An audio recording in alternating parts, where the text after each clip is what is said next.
Mange mennesker har fordomme. Det gør især ud over reality-stjerner. Folk dømmer dem, selvom de ikke kender dem eller har mødt dem. Paradise Hotel og Diva i Junglen har mødt rigtig mange fordomme.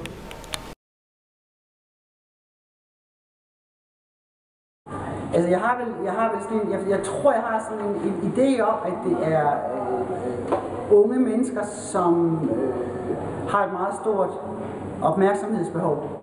De er ikke kede af at lægge deres privathed ud til hele landet faktisk, til dem som nu ser fjernsynet. Altså de ved jo ikke engang, hvem det er.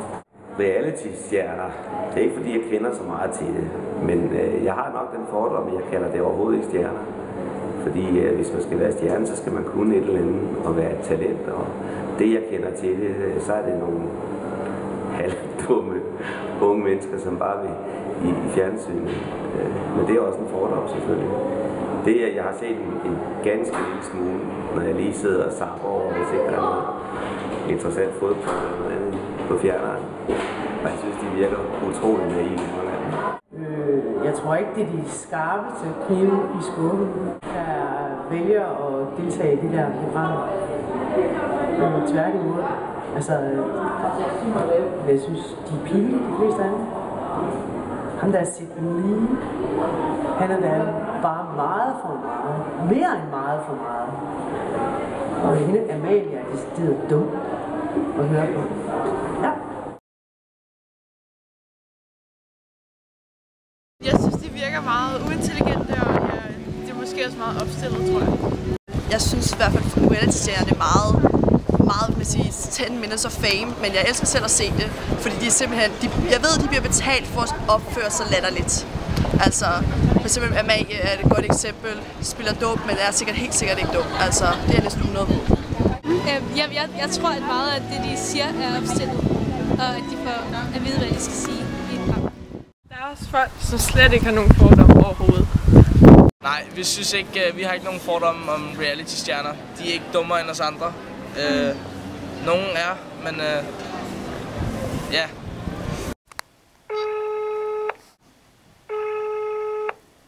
Hej. Hej. Hvordan er det at være reality-stjerne? Det er da en meget sjov prøve. Specielt fordi det er noget, man aldrig rigtig har prøvet, så folk de sætter lidt op til, hvis man siger på den måde. Og man bliver jo genkendt på gaden. Så det er lidt specielt. Hvordan var det at være med i Fristet? Det var fedt at være med i Fristet. Det var lidt hårdt. Det var klart, fordi det kom på ens følelser og ens fysik, men helt klart på ens følelser. Jo. Så ja, det var hårdt, men det var rigtig, rigtig sjovt. Det var en fed oplevelse. Har du mødt nogen fordomme, efter du var med i Fristet? Jeg har faktisk ikke haft nogen, for at være helt ærlig. Der har kun været positiv respons på mig. Der har ikke rigtig været noget efter alt det, jeg har været ude på. Så folk de bare synes, det var fedt, at jeg var mig selv. Og at jeg var det mest reelle, hvis man kan sige på den måde. Så jeg skulle bare være glad for. Så det egentlig kun være positiv oplevelse ved, at jeg har været med i Fristet i hvert fald. Har du mødt nogen på gaden, som har stoppet dig? Ja, jeg har mødt rigtig mange, som har stoppet mig. Specielt lige, der var kommet i fjernsynet. Og der er egentlig også stadigvæk, som siger, at det ikke godt, der er noget Fristet, der skal tage billeder. Så det er normalt hverdag. Det er faktisk at tage billeder i hvert fald én gang mindst om dagen. Indtil videre, så det er rimelig vildt. Jeg skal skrive autograf, men det var meget fedt. Altså, det er meget sjovt at prøve, som sagt. Så, men ja, det der prøvet rigtig, rigtig mange gange for at tage billeder. Hvilken form for uddannelse har du? Jeg er i gang med at læse pædagog, så jeg er ikke færdig nu, men jeg er færdig til januar. Har du fortrudt, at du var med i Fristet? Jeg har ikke fortrudt, at jeg var med i Fristet. Jeg synes, det var... Jeg tilmeldte mig, fordi jeg tænkte, at det var en mega fed oplevelse og en udfordring for mig selv. Men det skal jeg selv love for, det var det også, ikke? Så det var sådan set derfor, jeg tog afsted. Men jeg har ikke fortrudt det, nej. Jeg synes, det var en super fed oplevelse. Tak fordi vi måtte spørge dig om det. Det var rigtig fedt at være med i Paradise, og det var rigtig fedt at være med i Wipeout. Men man bliver mødt med rigtig mange fordomme. Folk de tror allerede, de kender mig, og folk har allerede en mening om mig, før de overhovedet har mødt mig og snakket med mig. Hvordan er det at være reality-stjerne? Det er faktisk rigtig hårdt, fordi at, som I selv har set, så har I gået med mig et lille stykke, og folk de råber Stine på Paradise, eller Stine med de store bryster, eller et eller andet. Og det er faktisk rigtig hårdt allerede, at folk de står og råber af mig på den måde. De kommer over og siger undskyld, så er det meget fedt, men man står ikke og råber af nogle mennesker på gaden. Altså, jeg bliver helt pinlig og har lyst til at gemme mig væk i en kasse. Jeg har aldrig kommet op igen, når de gør sådan noget. Har du mødt nogle fordomme ved at være med? Ja, jeg har mødt rigtig mange fordomme. Folk, de kan måske godt lide reality, men sådan noget som Fristet kan de måske godt lide at se, fordi de har en mening. Paradise har ikke rigtig nogen mening, det er jo bare et spil. Der er ikke rigtig nogen grund til at lave Paradise. Der er ikke rigtig noget formål ved det, udover at man skal vinde nogle penge, og så er det bare drama og sex og druk. Så jo, der er rigtig mange fordele, fordi de tror, at jeg er bare en person, som godt kan lide at drikke, og godt kan lide at lave drama, og faktisk ikke har noget liv andet end at sove længe og vågne og være lækker. Altså. Og sådan er mit liv overhovedet ikke virkelig. Så jo, det er rigtig svært at blive relateret til Stina fra Paradise. Jeg hedder ikke Stina, jeg hedder Stina fra Paradise. Har du mødt nogle positive kommentarer? Ja, der er rigtig mange, som er søde og siger, ej, hvor er du sej, og det er fedt, at jeg har min egen mening, og jeg er ligeglad med, hvad andre siger, og jeg tør og sige fra, hvis der er noget, jeg ikke ja, og hvis der er folk, der snakker grimt om mig eller noget. Men jeg har også rigtig meget negativt. Jeg vil nok sige, at det er 80 positivt og 20 negativt. Har du oplevet, at nogen har stoppet dig på gaden og sagt noget til dig? Ja, jeg har oplevet det rigtig mange gange, som vi selv så før. Altså, nu har vi så lige gået lidt, men hvis vi er gået på strøget, så er der noget flere, der har stoppet mig. Så de spurgte om autograf eller billede. Jeg kan ikke selv forstå, hvorfor nogen der vil have Stina på Paradise. Altså, hvad er jeg? Jeg er jo ikke noget talent. Jeg kan jo ikke synge. Jeg er jo ikke Medina. Hvorfor have en underskrift for Stina på Paradise og hænge den op? Hvad er der sejt med det? Det forstår jeg virkelig ikke. Jeg skal med glæde lave en autograf, og så køber den mere med at hænge op. Har du modtaget nogle breve eller pakker? Jeg har modtaget en gave fra en lille 10-årig pige, som havde været ude og købe for 1000 kroner eller sådan noget den stil. Kun til mig, make-up og hårting og alt muligt, og jeg forstår virkelig ikke, hvordan man vil bruge sine penge for at købe nogle gaver til en reality-stjerne. Det giver ingen mening for mig, men det var rigtig sødt, det var rigtig dejligt. Hvad for nogle tanker fik du, da du modtog? Tanker var, at for det første, den her 10-årige forældre, hvordan kan man give lov til at bruge så mange penge på en, man ikke kender, eller aldrig nogensinde har mødt. Det forstår jeg virkelig ikke, men jeg tænkte, det var da meget sødt. Jeg blev faktisk rigtig glad. Hvilken form for uddannelse har du? Jeg er uddannet social- og sundhedshjælper. Jeg blev uddannet sidste år i april, så det er et år, jeg har været uddannet. Og så skal jeg starte på social- og sundhedsassistent til februar næste år. Har du betroet at være med i Paradise? Tilbage, dengang jeg var med i sæson 6, der betrød jeg det faktisk rigtig meget, at jeg var med. Men efter jeg var med den her gang, synes jeg, at jeg har håndteret tingene anderledes, så jeg har ikke betroet det nu. Det har givet mig rigtig mange ting, og ikke kun gratis tøj og hår og sådan noget. Det har givet mig rigtig meget. Det har givet mig en indblik, hvordan jeg er som person udefra, hvordan du ser mig. Det kan jeg jo ikke selv se, fordi jeg er jo inde i mig. Men se mig udefra, det har været noget helt specielt. Hvilken reaktion fik du, da du har stået dig selv som person i live-fabrikken? Live-fabrikken. Jeg ville ønske, jeg havde været med, så havde jeg nok vundet de penge der. Ej, var det ikke kun 5.000 eller sådan noget? Det var faktisk rigtig sjovt.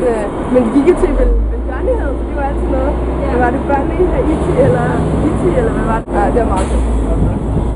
Tak fordi I ville interviewe mig. Det var rigtig hyggeligt at møde. Hvordan var det at være med i Robinson og Wipeout? Det har været med i et reality-program som Wipeout og Robinson. Det er en rigtig fed oplevelse, fordi man kommer for det første utroligt langt væk. Wipeout, det var helt i Argentina, og Robinson, det var i både Filippinerne og i Malaysia. Så fedt for det første at komme ud og se noget helt nyt, og så samtidig kunne være med i et program, hvor man har nogle udfordringer, og ligesom at vise, at man er lidt sej, i stedet for, synes jeg, at være med i et program som Paradise eller For Lækker til Love, hvor man bare udstiller sig på en dum måde. Hvordan er det at være reality-stjerne? Jeg tror egentlig ikke rigtigt, jeg har fattet, at jeg er en form for en reality-stjerne. Altså jeg er ligesom alle andre, og jeg føler ikke, at jeg er noget mere end nogen andre. Så jeg har ikke rigtig mærket det på den måde. Det der er forskel, det er, at folk kommer hen til mig nogle gange og siger, hey, er det ikke dig fra Robinson? Kan vi få en autograf og sådan noget? Og det er stadigvæk utroligt mærkeligt for mig, så jeg lægger ikke så meget i det. Men selvfølgelig er det fedt at få et klap på skulderen, og folk siger, kæft hvor du sej, eller godt gået, eller et eller andet, ikke? Har du mødt nogle fordomme ved at være med i? Der var fordomme i starten, du med i programmet. Og det vidste jeg også godt. Folk har fordomme, og det havde de også om mig, da de så mig til at starte med. De troede jo, at jeg var gået forkert. Altså, jeg ligner jo også måske en, der måske var mere egnet til Paradise Hotel eller et eller andet, ikke? Har du mødt nogle positive kommentarer? Jeg vil sige, at jeg har kun fået positive kommentarer, efter jeg har været med i Robinson. Også Wipeout. Jeg har ikke hørt noget negativt efterfølgende. Der var negativitet i starten, men det er fordi, at de troede jo ikke, at jeg kunne klare at være med i program som Robinson. Ja. Så det beviste jeg, og så har jeg fået rigtig meget positiv respons efterfølgende. Har du oplevet, at nogen har stoppet dig på gaden og sige noget til dig? Ja, jeg har selvfølgelig oplevet, at folk kom hen til mig. Både på gaden, også på diskoteker, men jeg tror, der hvor der har været flest, der har henvendt sig, det er måske sådan noget som Facebook. Jeg har fået rigtig mange sjove bemærkninger og tilbud, og så mange af dem har bedt om, om jeg kunne sende autografer til dem, og så har de overført nogle penge og sådan noget. Sådan helt vildt mærkeligt, men jo, man bliver ofte stoppet. Har du modtaget nogle breve? Fanbreve? Jeg har ikke modtaget nogle håndskrevne fanbreve, men jeg har modtaget en del ind på Facebook. Det er sådan, der hvor folk de henvender sig. Hvad tænker du, når du får sådan nogle? Jeg bliver smiret hver gang jeg modtager det. Jeg synes, det er rigtig sødt. Specielt når det er, at de giver udtryk for, at de synes, jeg er sej. Og på de breve vil jeg gerne bruge noget tid på at svare tilbage og lige give dem en hilsen eller et eller andet. Men er det en smart bemærkning fra en fyr eller et eller andet, der prøver måske at lægge op eller et eller andet, så undlader jeg helst at svare. Hvilken form for uddannelse har du? Og jeg har en del uddannelser. Jeg har gået 3 år på handelsskolen. Så har jeg været 2 år elev som ejendomsmægler. Så har jeg en personlig træneruddannelse. Og så er jeg ved at blive oplært som fotograf. Har du fortrudt at være med i Robinson og Wipeout? Jeg har absolut ikke fortrudt at være med i nogen reality-programmer overhovedet. Fordi at jeg har bevist mit værd. Jeg har bevist, at jeg er en pige med ben i næsen, og det ligner jeg måske ikke en, der er altid. Det program, som jeg måske kunne have undladt, det var sådan noget som Til middag hos.